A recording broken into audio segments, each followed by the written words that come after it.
Assalamualaikum warahmatullahi wabarakatuh, dan salam sejahtera.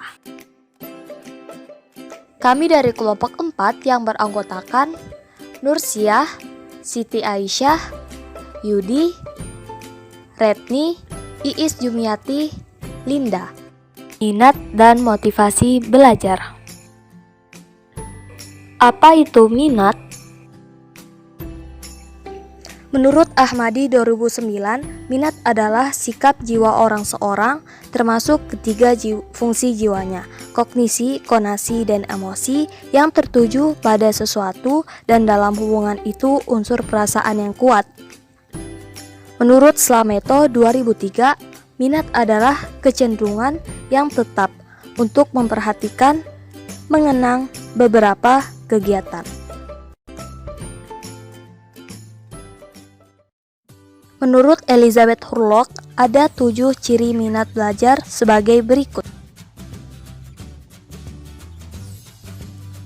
1. Minat tumbuh bersamaan dengan perkembangan fisik dan mental. 2. Minat tergantung pada kegiatan belajar. 3. Perkembangan minat mungkin terbatas. 4.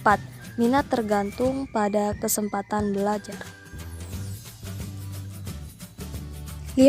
Minat dipengaruhi oleh budaya. 6. Minat berbobot emosional. Minat berbobot egosentris artinya jika seseorang senang terhadap sesuatu, maka akan timbul hasrat untuk memilikinya.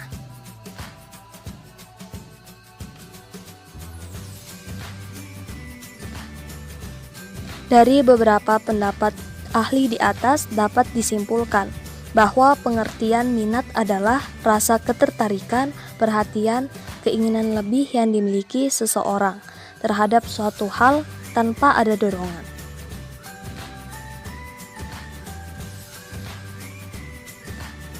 Menurut Slameto 2010, terdapat beberapa indikator minat belajar, yaitu perasaan senang, ketertarikan, penerimaan, dan keterlibatan siswa. Faktor-faktor yang mempengaruhi minat yaitu 1.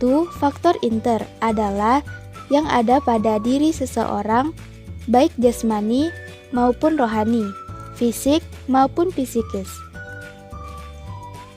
2. Faktor ekster adalah semua faktor yang ada di luar individu, keluarga, masyarakat, dan sekolah.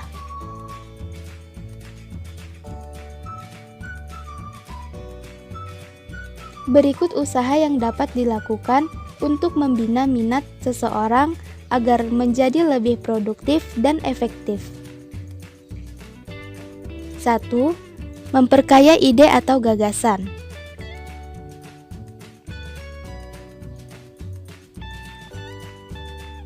2. Memberikan hadiah yang dapat merangsang minat belajar.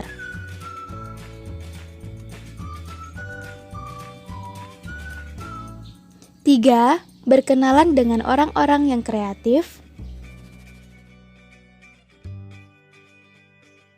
4. Petualangan dalam arti berpetualangan ke alam sekitar secara sehat.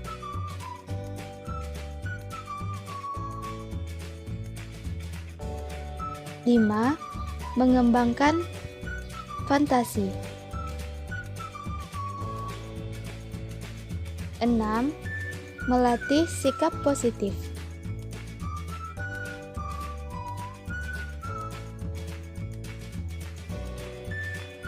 Apa itu motivasi?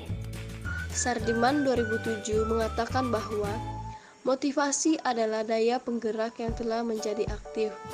Motif menjadi aktif pada saat-saat tertentu, terutama bila kebutuhan untuk mencapai tujuan sangat desakan atau mendesak.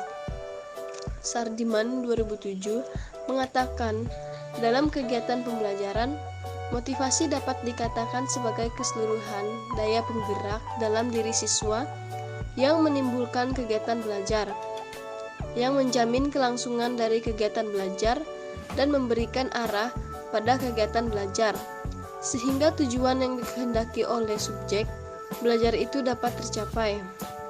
Sedangkan MC Donald Sardiman 2001 mengatakan bahwa motivasi adalah perubahan energi dalam diri seseorang yang ditandai dengan munculnya feeling dan didahului dengan tanggapan terhadap adanya tujuan. Donald ada 3 elemen penting, yaitu sebagai berikut. Yang pertama, bahwa motivasi itu mengawali terjadinya perubahan energi pada setiap individu dalam sistem neopsikological yang ada pada organisme manusia karena menyangkut perubahan energi manusia. Walaupun motivasi itu muncul dari dalam diri manusia, penampakannya akan menyangkut kegiatan fisik manusia. Yang kedua, motivasi ditandai dengan munculnya rasa feeling afeksi seseorang.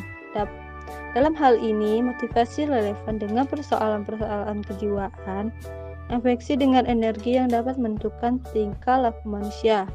Yang ketiga, motivasi akan dirangsang karena adanya tujuan. Jadi motivasi dalam hal ini sebenarnya merupakan respon dari suatu aksi, yaitu tujuan. Motivasi memang muncul dari dalam diri manusia, tetapi kemunculannya karena terangsang atau terdorong oleh adanya unsur lain. Dalam hal ini adalah tujuan. Tujuan ini menyangkut soal kebutuhan.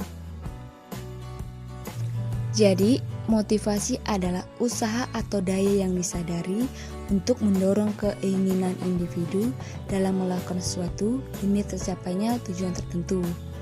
Motivasi merupakan daya penggerak dari dalam diri siswa yang menimbulkan kegiatan belajar, yang menjamin kelangsungan dari kegiatan belajar, serta memberikan arah pada kegiatan belajar, sehingga tujuan yang dikehendaki siswa tercapai. Ada 3 fungsi motivasi menurut Hamalik, yaitu sebagai berikut. Yang pertama, mendorong timbulnya kelakuan atau sesuatu perbuatan. Tanpa motivasi, maka tidak akan timbul suatu perbuatan seperti belajar. Yang kedua, motivasi berfungsi sebagai pengarah, artinya menggerakkan perbuatan ke arah pencapaian tujuan yang diinginkannya. Yang ketiga, motivasi berfungsi sebagai penggerak. Motivasi berfungsi sebagai mesin. Besar kecilnya motivasi akan menentukan cepat lambatnya pekerjaan. Sardiman 2007 mengemukakan beberapa bentuk dan cara untuk menumbuhkan motivasi dalam kegiatan belajar di sekolah seperti berikut. 1. Memberi angka. Angka dalam hal ini adalah nilai. Banyak siswa yang beranggapan belajar untuk mendapatkan angka atau nilai yang baik. Oleh karena itu, langkah yang perlu dilakukan seorang guru adalah bagaimana memberikan angka yang terkait dengan values yang terkandung dalam setiap pengetahuan siswa sehingga tidak hanya nilai kognitif saja, tetapi juga keterampilan refleksinya. 2. Hadiah. Hadiah dapat juga dikatakan sebagai motivasi, tetapi tidaklah selalu demikian, karena hadiah untuk suatu pekerjaan mungkin tidak akan menarik bagi seseorang yang tidak senang dan tidak berbakat untuk suatu pekerjaan tersebut. 3. Saingan atau kompetisi. Saingan atau kompetisi dapat digunakan sebagai alat motivasi untuk mendorong belajar siswa. Persaingan antar individual maupun kelompok dapat meningkatkan prestasi belajar siswa. 4. Ego involvement menumbuhkan kesadaran kepada siswa agar merasakan pentingnya tugas dan menerimanya sebagai tantangan, sehingga bekerja keras dengan mempertaruhkan harga diri adalah sebagai salah satu bentuk motivasi yang cukup penting. Penyelesaian tugas dengan baik adalah simbol kebanggaan dan harga diri bagi siswa. Kelima, memberi ulangan. Memberi ulangan merupakan salah satu sarana motivasi. Tetapi dalam memberikan ulangan jangan terlalu sering, karena Siswa akan merasa bosan dan bersifat rutinitas. 6. Mengetahui hasil. Dengan mengetahui hasil pekerjaan, apalagi kalau terjadi kemajuan, akan mendorong siswa untuk lebih giat belajar. Semakin mengetahui bahwa grafik hasil belajar meningkat, maka ada motivasi pada diri siswa untuk terus belajar, dengan suatu harapan hasilnya terus meningkat. 7. Pujian. Pujian ini adalah bentuk reinforcement yang positif dan sekaligus merupakan motivasi yang baik. Dengan pujian yang tepat akan menciptakan suasana menyenangkan dan mempertinggi gairah belajar serta sekaligus akan membangkitkan harga diri. 8.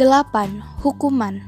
Hukuman sebagai reinforcement yang negatif, tetapi kalau diberikan secara tepat dan bijak bisa menjadi alat motivasi.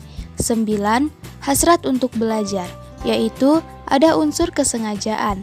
Hal ini lebih baik apabila dibandingkan dengan suatu kegiatan yang tanpa maksud.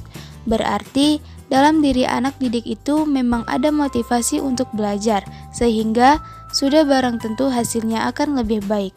10. Tujuan yang diakui. Rumusan tujuan yang diakui dan diterima baik oleh siswa merupakan alat motivasi yang sangat tepat, sebab dengan memahami tujuan yang harus dicapai karena dirasa sangat berguna dan menguntungkan, maka akan timbul gairah untuk terus belajar. Sekian pemaparan video dari kami, semoga bermanfaat.